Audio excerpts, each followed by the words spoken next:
Samantala, kumpiyansa ang Malacanang na hindi nalustay o napunta sa pekeng non-government organizations ang nasa 15 milyong o bilyong pisong ginamit ng Aquino administration mula sa Malampaya Funds. Para sa detalye, balitaan mo kami, Rocky Ignacio. Tiniyak ng Malacanang na naging maingat ang Administrasyong Aquino sa paggamit ng 15 bilyong pisong Malampaya Fund. Sinabi ito ni Presidential Spokesperson Edwin Lacerda sa report na umabot sa 900 milyong pesos umano ng Malampaya Fund ay napunta lamang sa bogus ng NGOs ni Janet Lim Napoles noong nakaraang administrasyon. Under this administration, we have focused and we have complied with the PD, which says the fund can only be used with energy and energy-related matters. We have used the fund, for instance, for our city electrification.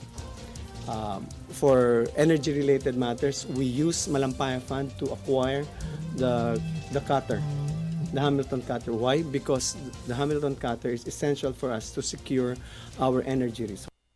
So we have been very studious and judicious in the use of the Malampaya Fund. Nagsalita ang palasyo sa harap na rin ng kontrobersyal na maling paggamit ng Priority Development Assistance Fund o PDAF. Pero ginarantihan ng Malacanang sa publiko na gagawin ng Administrasyong Aquino kung anong tama para bigyan ng hustisya ang taong bayan sa usapin. Sinabi ito ng kalihim sa report na nakatulong umano si Napoles para maipasa ang kontrobersyal na panukalang batas at pagpapatalsik kay dating Supreme Court Chief Justice Renato Corona. Siguro ipagpaumanhin nyo na lang kung hindi na namin sasagot nito mga sabi-sabi. Unang-una, hindi namin kilala si Janet Napoles, si Pangulo Aquino, hindi siya kilala si Janet Napoles. So ano itong mga pinagsasabi? Hindi na namin kukomentuhan kasi maraming sumasakay eh. Ang mahalaga po, and I can tell you this categorically, this government will do the right thing. Hindi naman natinag ang palasyo sa umano'y ibubunyag ng dalawang mambabata sa kanilang privilege speech na may kaalyado rin umano ang administrasyon na dapat kasuhan sa pork barrel scam. Nauna nang hinimok ng palasyo mga ito na ihain sa Office of the Ombudsman kung may basihan ang kanilang reklamo. We'll just listen to the privilege speech. We don't know what they will be speaking on.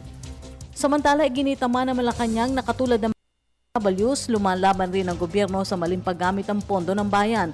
Kaugnay ito ng pag-iral ng No Remittance Day ng OFWs o hindi pagre-remit bilang protesta sa paglustay sa kaba ng bayan. Nasa bawat OFW ang desisyon kung nais nilang hindi mag-remit ngayong araw. This is a free country. If they choose not to remit, it's their right not to remit. Ang point lang namin is, ito po ay, sino hong maapektuhan ho kung hindi po sila mag-remit? Ang unang maapektuhan, ang kanilang kamag-anak. Now, if they think that they will be able to survive for a day, then it's their choice, it's their decision. Para sa Telebisyon ng Bayan, Rocky Ignacio.